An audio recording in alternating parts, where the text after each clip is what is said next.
We got a 9-liner that this patient was coming in. This was a soldier who had suffered a blast injury.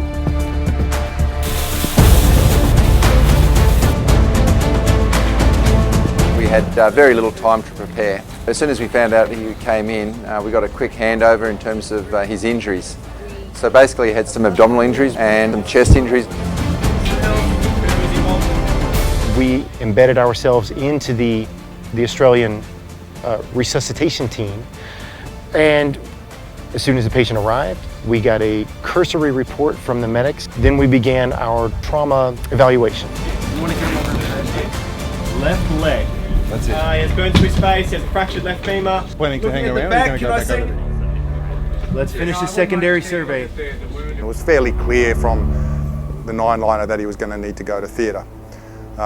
So pretty quickly the patient got brought into that far cubicle over there, and one of the medics had already put in a dressing over his abdomen, and he had bruising to the left side of his chest, but he was conscious, his airway was intact.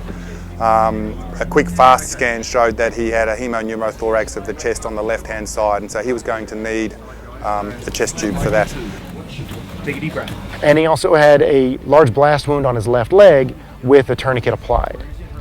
Hurts in his leg. As soon as we get him stabilised, we take him to theatre straight away. Really it was a matter of saying, well, we know we're going to have to operate on his abdomen, and he's going to need an intercostal catheter, and those were the two priorities, and we were going to deal with them in theatre. So without too much more mucking around here, but we got him to theatre as quickly as we could. Okay, nice and slowly, guys.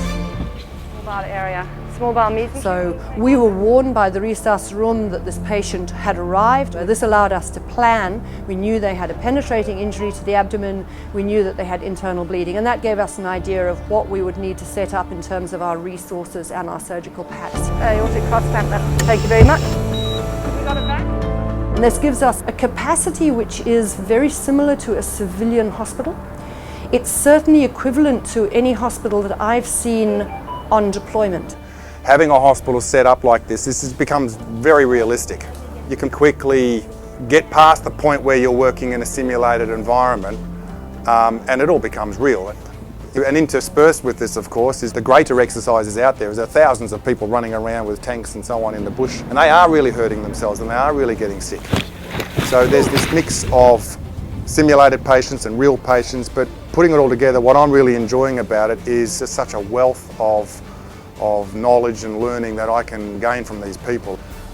We've established some excellent relationships, not just in terms of professional relationships, but as friends and colleagues. Exiting the resus bay, take one. Action.